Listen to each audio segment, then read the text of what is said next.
My name is Deanne Stepp. I'm with Nestle Purina Pet Care. Nestle Purina is very proud to be a member of the board of the Terry Lundgren Center for Retailing, and especially happy to be able to present all of you with Tom Julian this afternoon. Tom Julian is a trend management and marketing expert and has turned highly relevant consumer information into a profitable value source for many of the most recognizable Fortune 500 clients. He has over 2 decades experience in the retail, fashion, and advertising worlds. Tom is the president and the founder of the Tom Julian Group, a global business enterprise creating innovative and visionary branding solutions for companies in the fashion, retail, financial, automotive, and hospitality industries.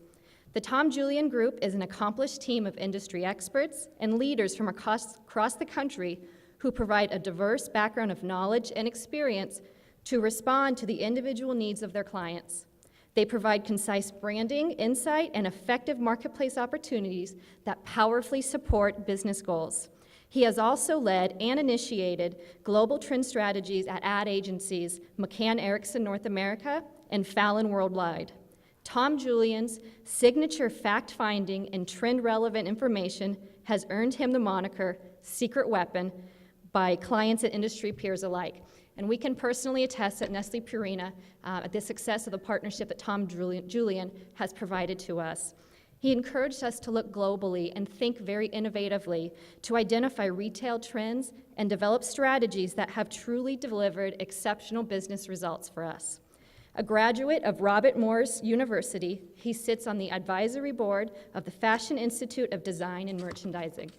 And as a special treat for all of you that have been able to make it through the last presentation of the day, Nestle Purina is very proud to present a signed copy of Tom Julian's second book, Nordstrom Guide to Men's Everyday Dressing. And I think the best way to sum up what this book describes and what it's done for the men's fashion world is to quote journalist Alison Brownrigg. And that is why I really like these books from Nordstrom. Tom Julian is a great writer who makes this information interesting and accessible for a population that might not otherwise be interested. In a gentle, non-threatening way, he guides men towards appropriate fashion choices rather than belittling their lack of education. And with that, I'm very proud to present Tom Julian.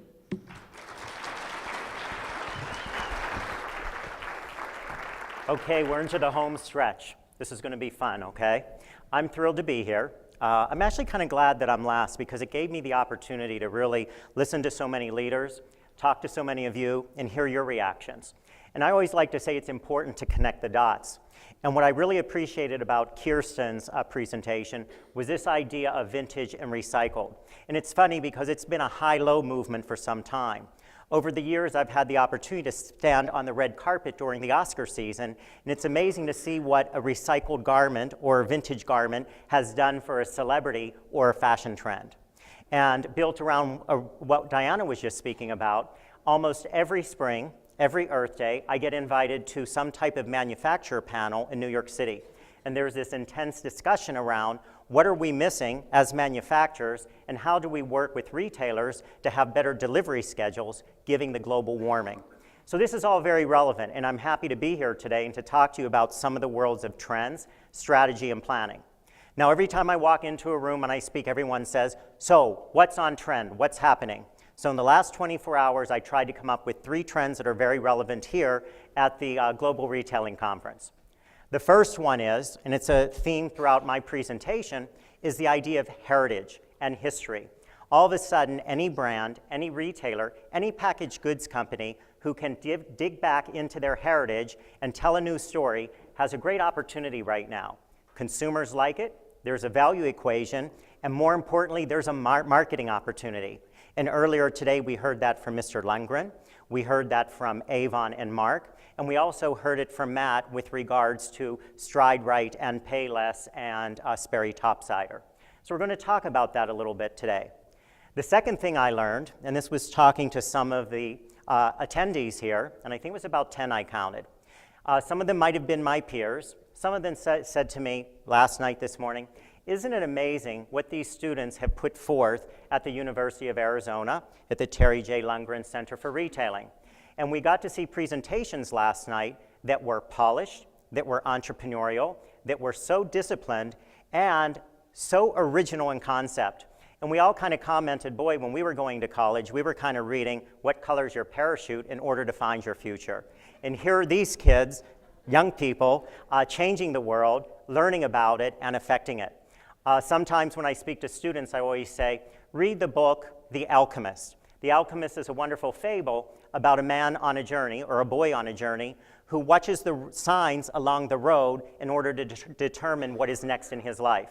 I now look at these students and I'm like, wow, they're building the road, they're writing the signs, and they're asking us to come along the journey with them. So I'm very excited to be here. I applaud you for creating that journey, and I look forward to you young people leading our industry into the future. So on that note, we're going to talk about how to break barriers, how to think global when it comes to trends and strategy. And I hope I'm going to do this right. There we go. It's a very simple agenda today. When I talked to Melinda, when I talked to our friends at Nestle Purina, we said that we wanted to bring in a couple different worlds here. We wanted to talk about international and domestic retail, some of the landscape opportunities, and some of the influences out there. It's a very broad top line, and it's things that you might have seen and heard, but you're going to nod and you're going to see again, this connect the dots, these common threads, and these opportunities. The second thing that we've done, like some of the other speakers earlier, are talk about some wow brands or some case studies that really do set a different benchmark. And thanks to Nestle Purina, we created a list of brands and retailers that are very important to them. The third thing we want to talk about is this idea of how the Tom Julian Group actually works with organizations and puts this idea of trend tied to strategy. Now, for many years sitting in the ad world, people used to say, it's that airy-fairy stuff. Yeah, we know about faith popcorn and cocooning. Yeah, we know about the color blue is important, but it doesn't really hit home for me at the end of the day. What I liked about everything that we heard today is that every executive, from a marketing executive to a president to a financial officer, talked about how research was important, how trend insights were relevant, and how the consumer voice affected their business. That is all a part of trends, and that's what we're going to show you today. And then finally, at the very end, we are going to talk about my working relationship with Nestle Purina and how we work to make something come to life and to get an idea and concept very right. And that's at the end. So this is very light, very informal, and I promise you, you will get out of here before the sunset and have some great cocktails. The one thing I want to say is the future does belong to visionaries. And over the years, by working with marketers and presidents in advertising, in apparel and retail, it's always very challenging because a lot of times it's the knee-jerk reaction. A lot of times we don't have time to go to the blue sky space or the white space in order to think about it. And again, this forum is a wonderful venue for that, and I applaud you all for being here because it does take time out of your schedule, but you've got to make the right and the left work together. And I think that the Bain Group showed us a very good way of making that happen. The other thing that's very interesting to me is, again, we had such a spectrum of individuals talk about this world and how important branding is to marketing, to merchandising. Now, I'll also talk for one second. The book that's in front of you, yes, it is one of my clients, Nordstrom, and yes, it is a very unique tool. But I like to call it out because it's a tool that was created in tandem with marketing, merchandising, and corporate. The first time this book was put together on a table was April of 2009, and the written book, the draft, the galley, the photos were sent off November 1st of 2009. That is pretty much a record time. And that is because at Nordstrom, this group of executives all come together, they believe in a vision, they buy off on a creative brief, they believe in the strategic document, and they let it run.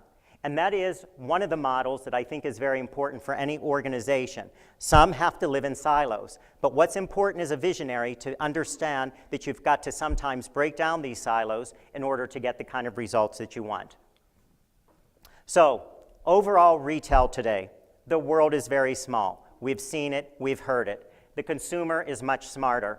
I always like to say 10 years ago when I used to do focus groups, I used to hear, I love going to the mall. I used to sit at the food court and have my food. I used to go to Victoria's Secret and escape, and then I would go to the department store for a sale. 5 years ago, it was, I hate shopping, I get a mall headache, and I don't have any money. Now, a year ago, it's, I'm a smart shopper, I look for value, I like fashion, and it's a part of my routine. And this is pretty consistent. So when we talk about these themes around the world and we look at some of these visuals, I think you'll appreciate some of that insight. What is something, no matter where I go in the world and no matter with which clients and on what agendas, it's really amazing to see what department stores and specialty stores are doing. And it's just not here in the United States, and it's just not in the UK, but it is in Australia and Asia and South America. And right now, we just did a cross-section, and one of the things that I always like to call out is that the old can be reinvented. It takes a lot of work. Just out of a random vote, who's been to Selfridges, and who has seen a reinvention of Selfridges? Actually, the gentleman that reinvented Selfridges is now doing the same at La Rinascente. And again, it has a food gallery on the roof. It has shop-in-shop concepts. And this is very important because, again, what do you need to do to keep reinvigorating shopping? You've got to evolve and you've got to create new scenarios. So that's just a little bit on that. Now, what is going on in theme-wise as far as the world of retailing? We've heard a lot about engagement, we've heard a lot about attraction, and we've heard about new experiences. Whether it is a strip shopping center that looks like an urban park, or whether it's a lifestyle center in a cold community that still gets a lot of business. And I always like to do this. Who's been to a lifestyle center lately? I know here in Tucson there's something called La Encantada. How about over there? Where have you been? La Encantada. How about in Los Angeles? What's one of the best lifestyle centers in Los Angeles? The Grove at Farmers Market. Okay, how about a cold city like Columbus? Yes? Easton Town Center. Fantastic. Now, what do we hear from consumers when you talk about going to a lifestyle center where it's outdoor shopping, there might not be major anchors, but there's this experience? They all consistently say one thing. It's a new experience, and it makes me feel like I'm on vacation, and it changes my behavior for shopping. A lifestyle center concept that is not necessarily a mall, that changes the consumer perception, and therefore retailers who have to fit inside that.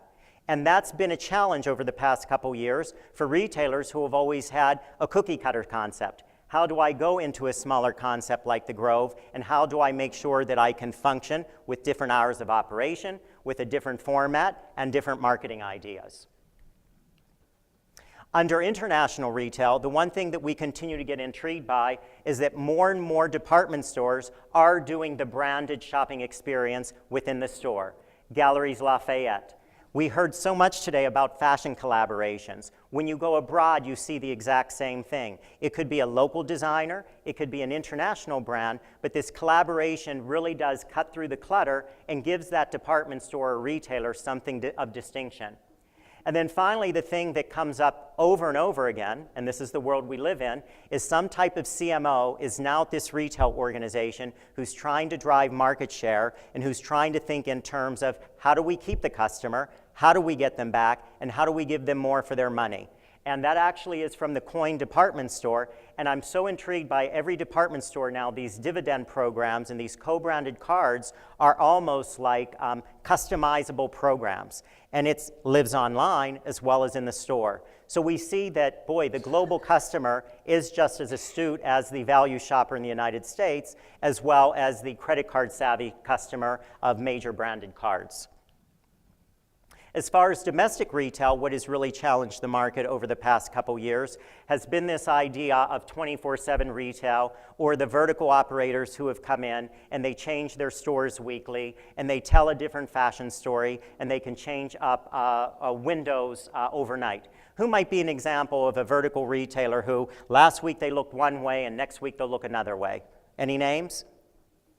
Famous vertical retailer who's going to come in and not look like a department store. H&M, yes. Forever 21, we talked about those earlier. And why do I say vertical operator? Because as a vertical operator, they control their own storefronts, they create their own goods, they create their own marketing, and their distribution is limited from that standpoint. And in the United States, that's been a big challenge to us because, again, whether it's Zara, whether it's H&M, whether it's a Uniqlo, those are brands you cannot find necessarily in the department store. And as Mr. Lundgren talked about earlier, this idea of Kenneth Cole or Tommy Hilfiger or Rachel Roy, these exclusivity lines and designer relationships are very, very crucial and very important. As far as shop-in-shop concepts, it's really interesting to now see more original ideas. In Los Angeles, you've got someone like Ron Herman who's partnering with J. Crew in order to do something very unique and shop-in-shop. And then I always love this idea of product innovation, and I think here in the United States we've started to see more of that. At first it used to be about the IT list or the trend items of the season. Now it's about the quality garment that you must have. This window actually happens to be from Uniqlo in New York City. Does everyone know Uniqlo out of Japan? Yes, parent company, fast retailing. Uniqlo created a fiber and a garment called Heat. Heat is basically their version of Under Armour. Very affordable, brightly colored. For several weeks, they took the Heat product and they made it into a fashion product for man and woman. They made it into the must-have layering item. They made it into a value item. And again, that product was hero. We never had to do that before, and now you have to claim it, own it, and deliver it.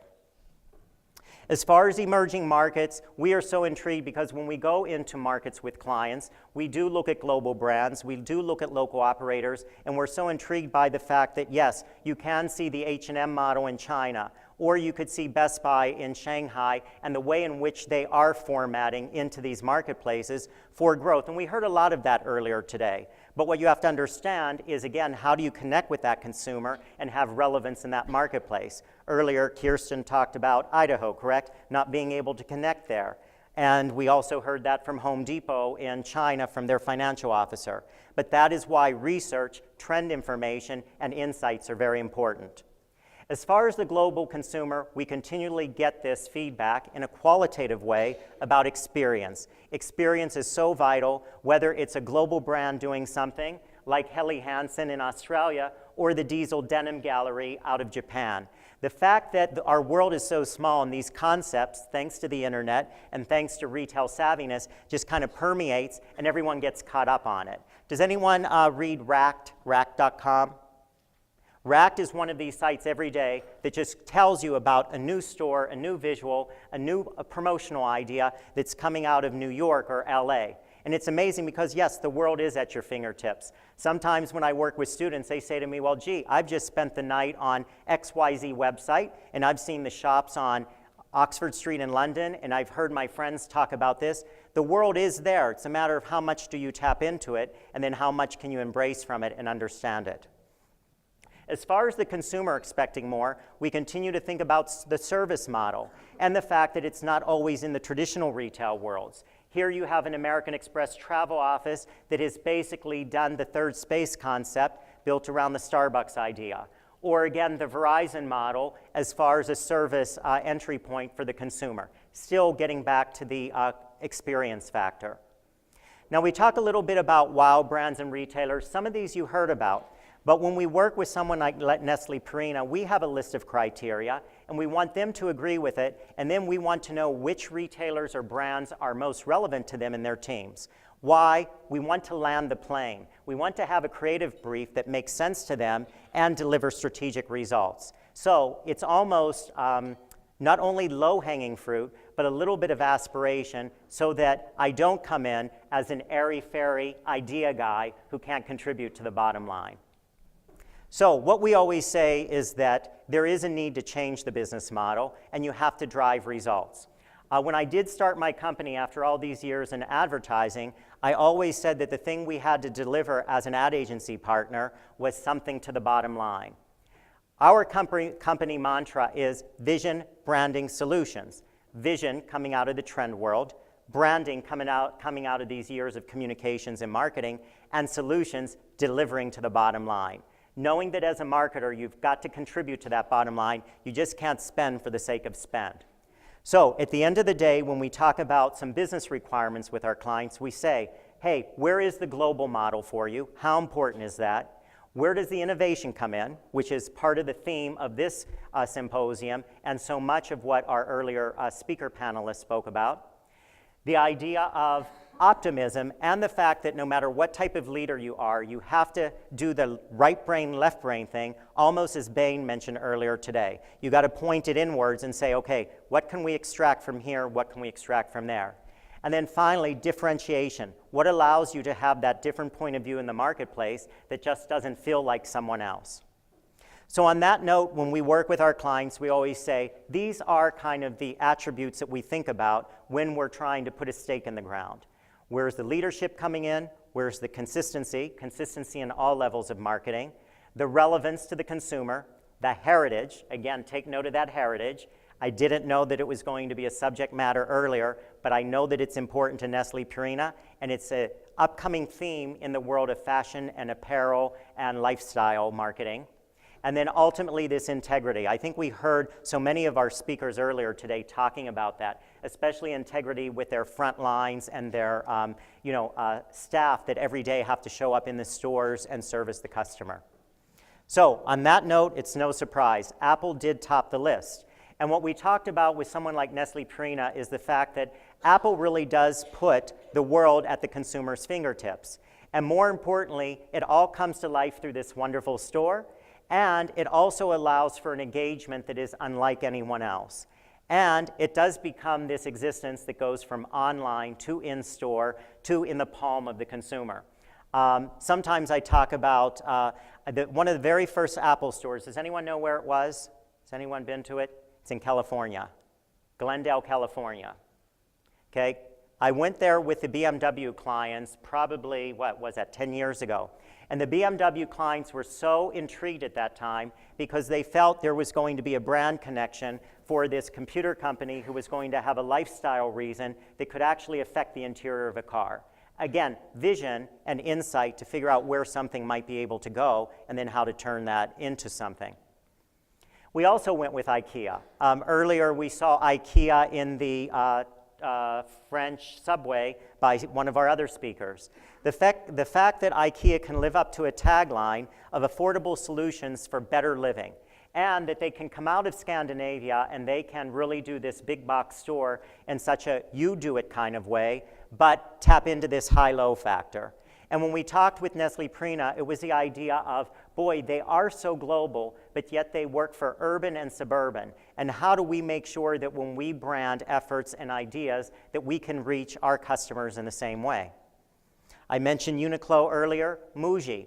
Basically, I say that there are Japanese retailers who now are influencing design, packaging, and really good, unique concepts that consumers are finding distinct and interesting. As Claudia showed earlier, the one in several compacts, it's the idea of good design can be unique.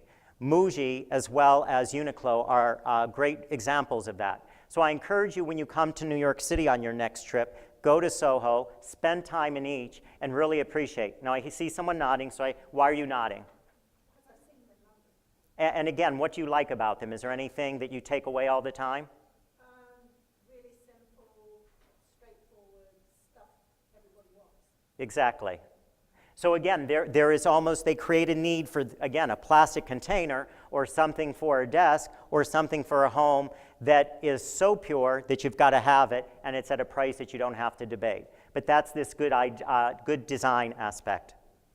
As far as Trader Joe's, we like this idea, again, of the value in the upscale grocery fare at affordable prices.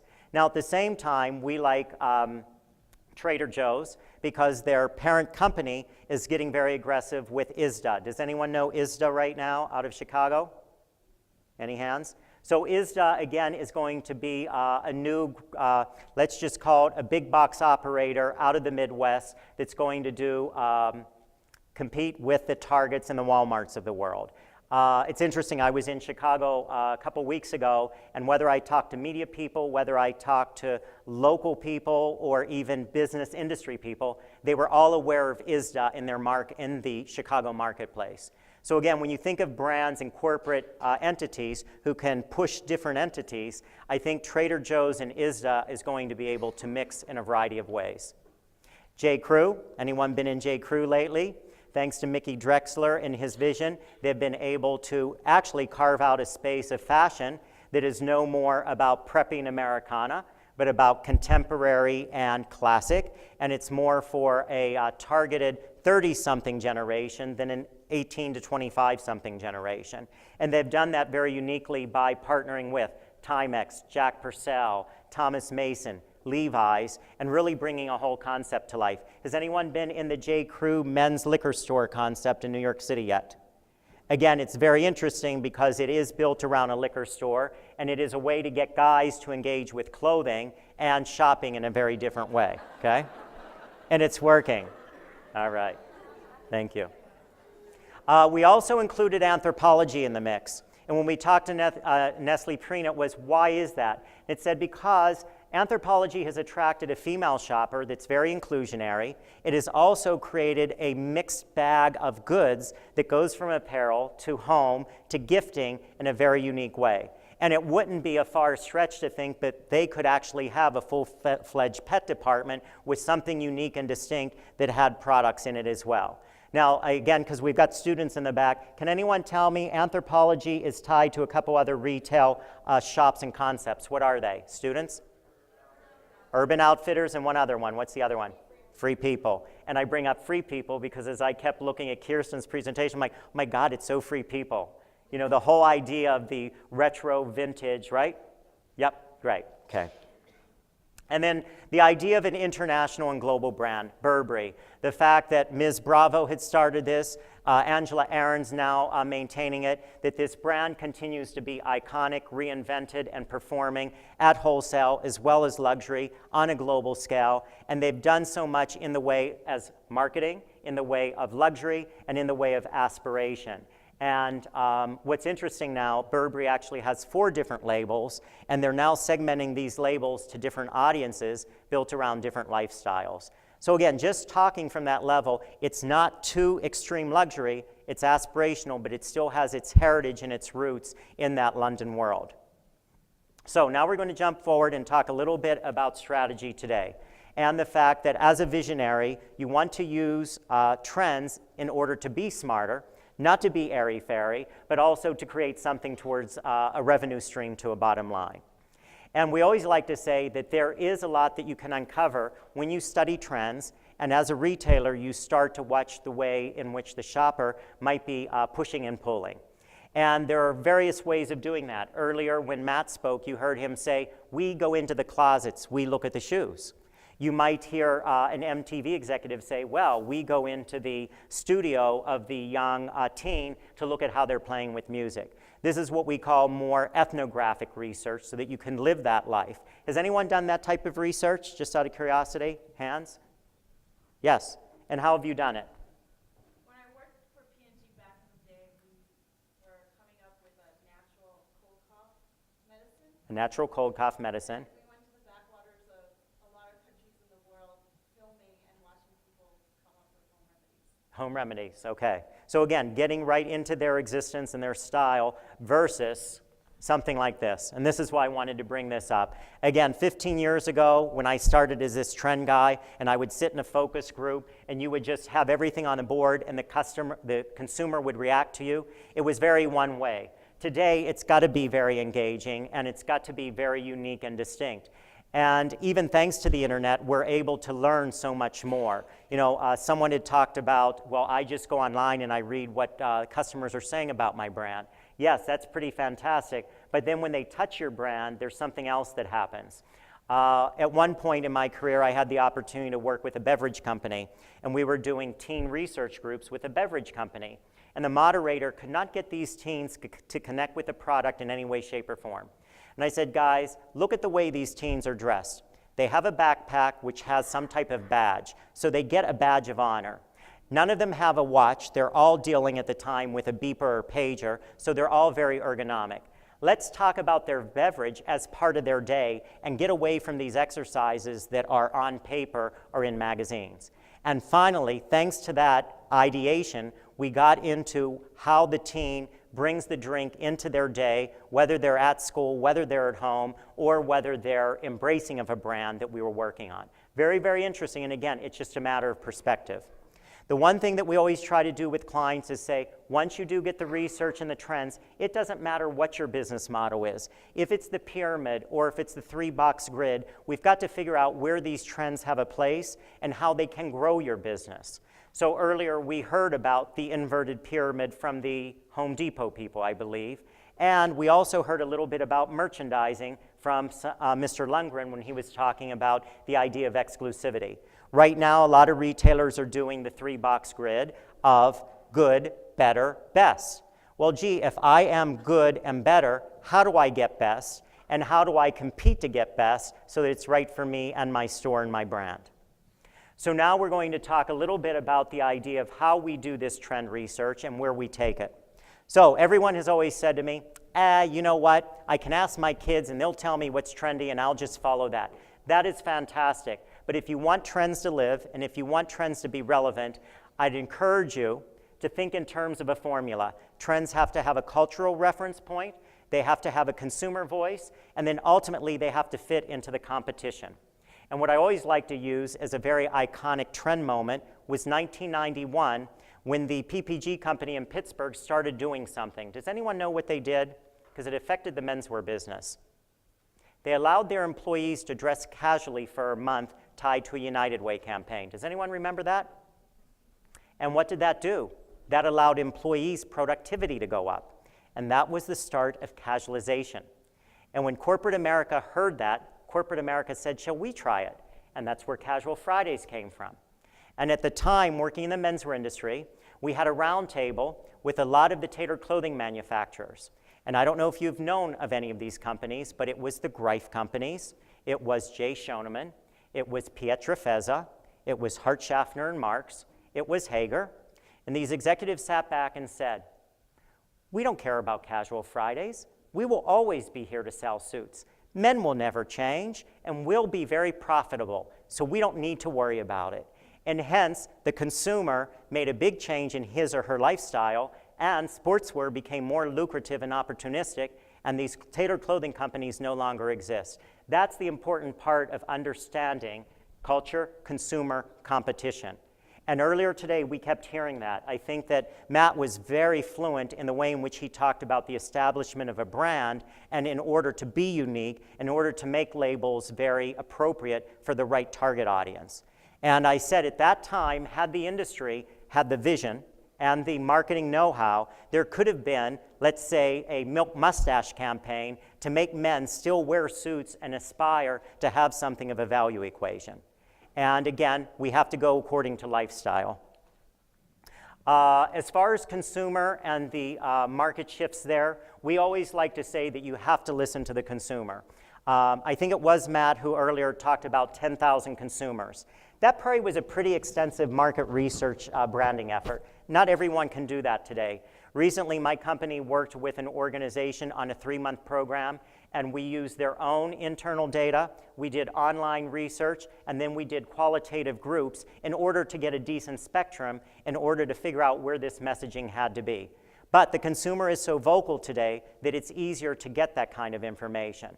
So my point to you is, look internally, extract as much as you can, and then analyze it objectively.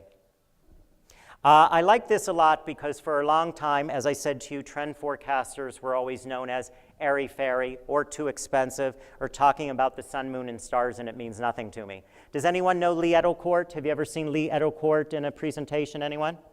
An international forecaster. This comes from the Wall Street Journal. It was a fantastic article in their magazine, and it talked that trend forecasters now are rooted in behavior, strategy, ideation, and at the end of the day, delivering bottom lines. And there are quotes here from The Gap, as well as from Nissan, about how Lee Edelcourt worked with them to do that.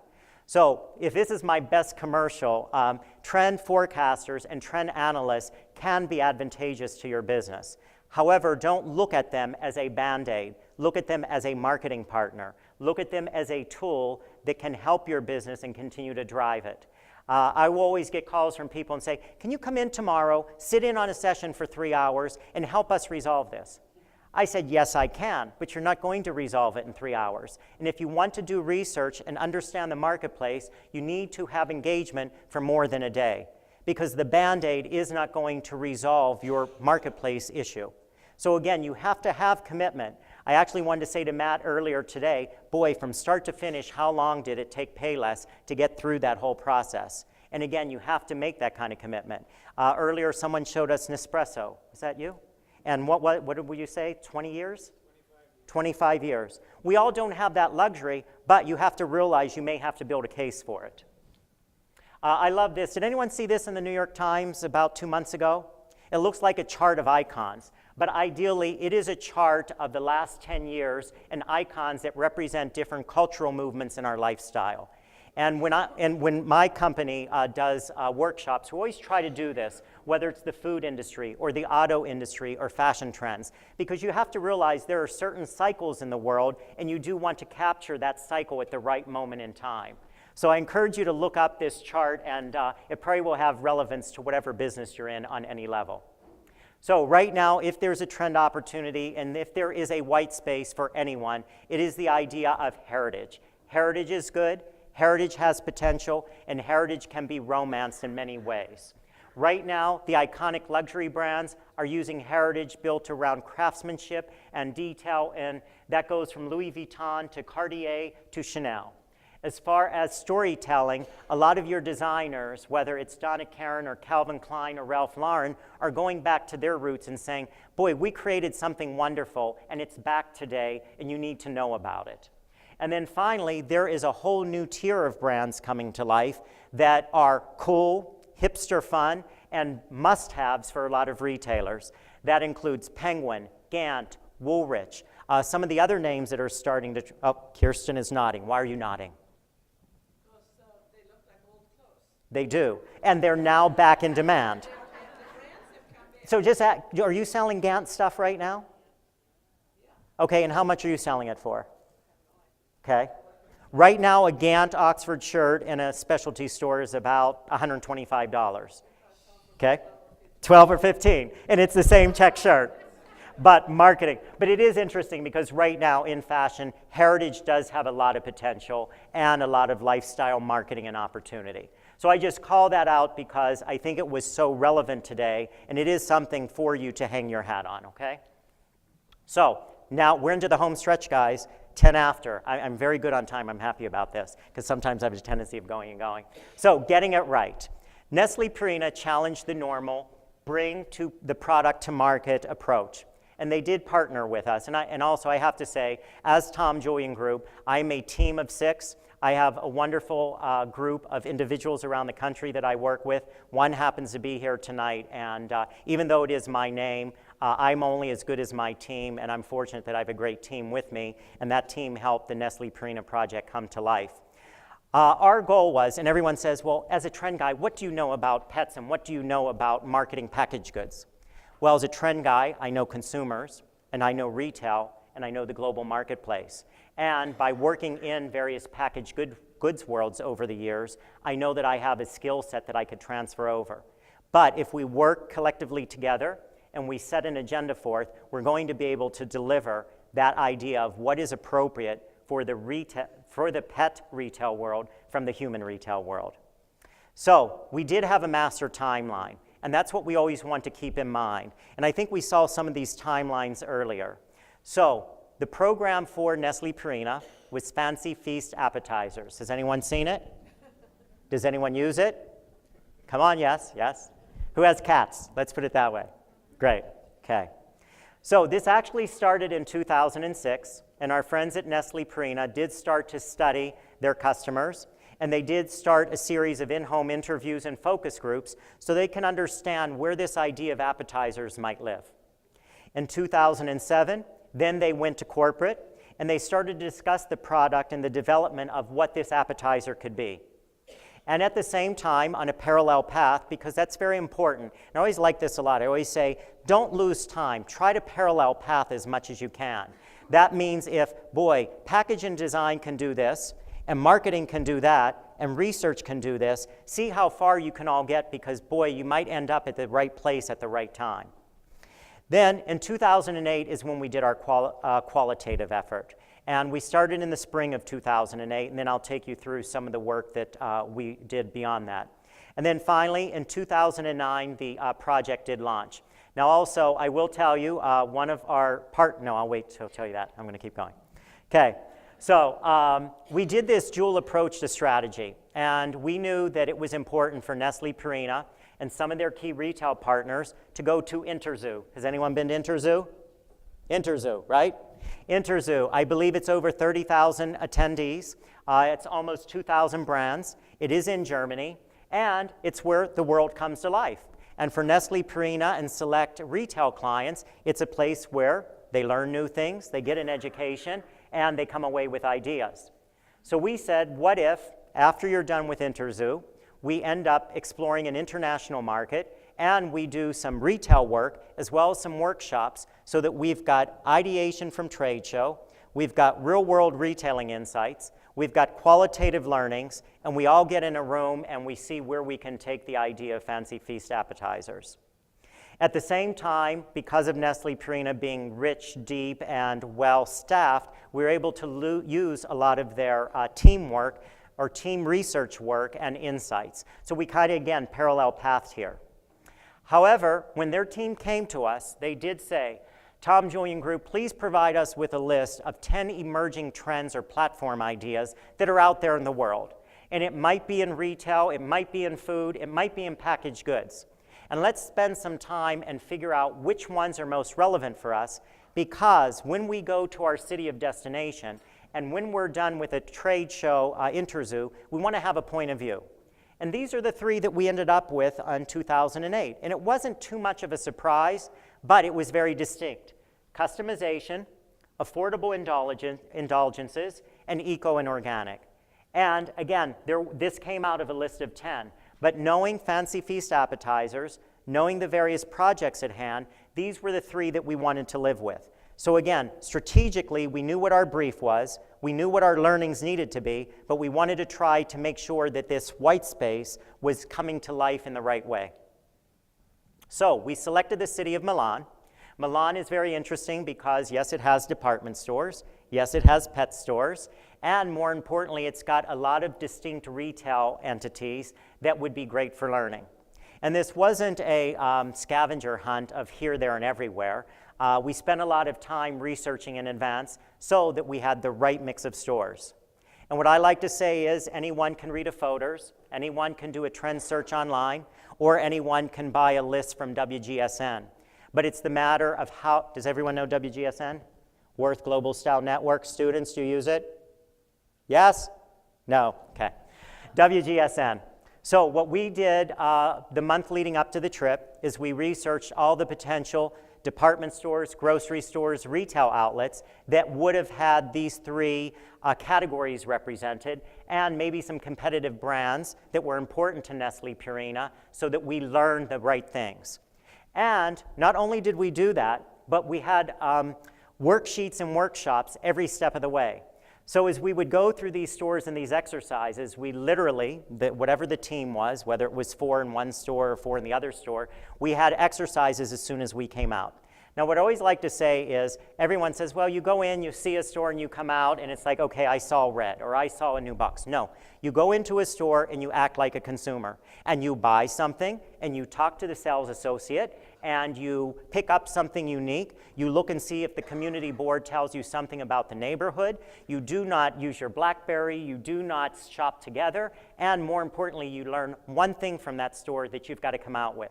So these worksheets became an important part of all of our learnings. So every store, every experience had a worksheet attached to it, which then brought to life our workshop on the next day. So overall, we did have a strategy. We knew that we had to learn about the idea of appetizers. We knew that we wanted to bring this market to life, but we had to figure out how to do that. The clock was the idea of just basically, we were under a time gun approach. And no, we didn't do this for a week. We literally, Deanne, what would you say? How long? Yeah. Yeah, right? 2.5. How was it to survive it, Deanne? And Deanne, seriously, what did you get out of it? You know, we didn't talk about this in advance. I'm not putting you on the spot, but again, as a marketer, as someone on this trip, as someone going into this world, what did you get out of it?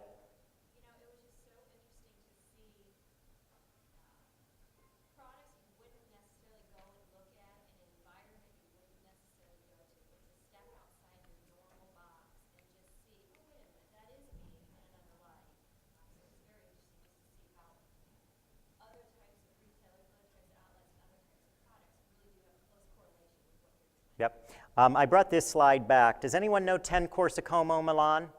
It basically is the Barneys of Milan, and it's this wonderful haven. It's a series of shops, and the woman that runs it treats it like a magazine. Her name is Carla Sozzani, and Carla Sozzani's sister is actually the editor of Italian Vogue. So we actually went there, and everyone's like, why are we going to this store? What is it about? Isn't it about high-end clothes? And we ended up spending so much time there because there was a gift shop, there was a bookshop, there was a music store, there was a cafe, and there was so much branding going on. And I think Deanne would agree with me, at that time is where we really learned a lot about these platforms and the idea of indulgences and how to take the idea of appetizers into another conversation, correct? Yeah, everyone's like, why are you taking us there? But again, if you ever get to Milan, 10 Corso Como, please go visit it. It's a phenomenal store. Okay, so we did have several aha moments.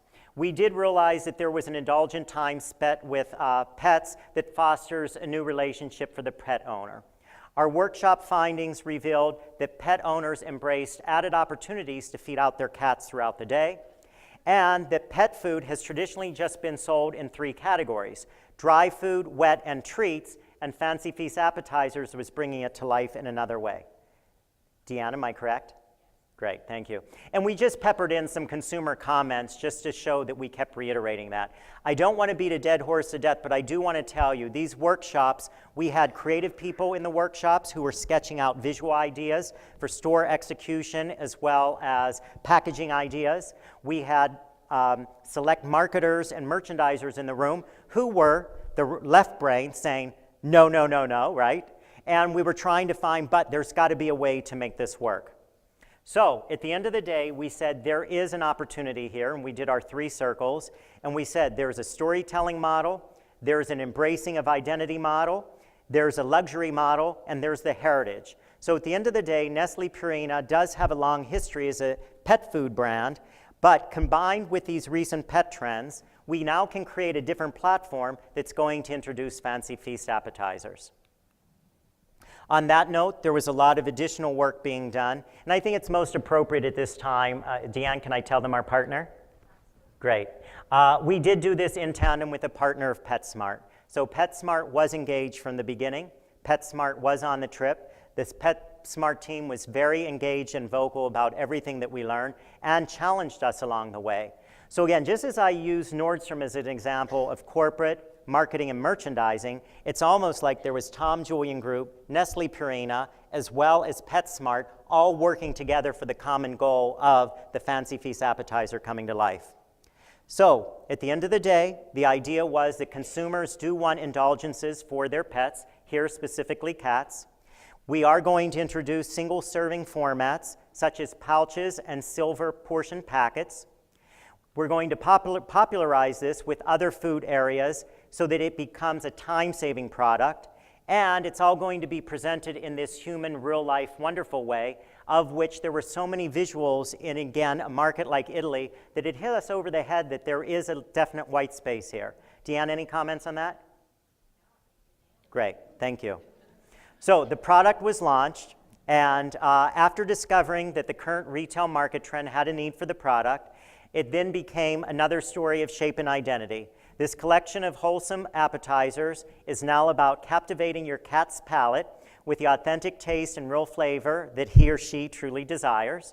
And then packaging design became innovative because it was about the clear tray that basically showed you the product so that you can appreciate it for that indulgent moment. On that note, our friend Mr. Mike Sapp, the Vice President at PetSmart, said, "The ability to tailor programs that were unique to the needs of the PetSmart consumer made this great new item launch even better." And I do know that we have one of our partners, Grant, here from PetSmart. Grant, are you out here? Grant, again, I don't want to put you on the spot, but I do want you to just kind of say, hey, now that we're here, now that we've got here and you were part of the launch, your point of view and your insight shared to the audience is? I think what was most impressive about this is when you looked at the collaboration between Nestle Purina and PetSmart from merchandising and the marketing standpoint to making sure we're all on the same page to communicate this product to the marketplace and talk about the separate feeding occasion and what's going on and what to use the product for really made it very successful and a pretty remarkable success Fantastic. Thank you for sharing that. So on that note, there is no final slide. I am totally out. Like I said, 5:20. We're almost there for cocktails. I'm happy to wrap this up so we can start and I can see you outside. And is that fine, Melinda? Okay, thank you. Thanks to the students and thanks to Nestle Purina and PetSmart for being partners.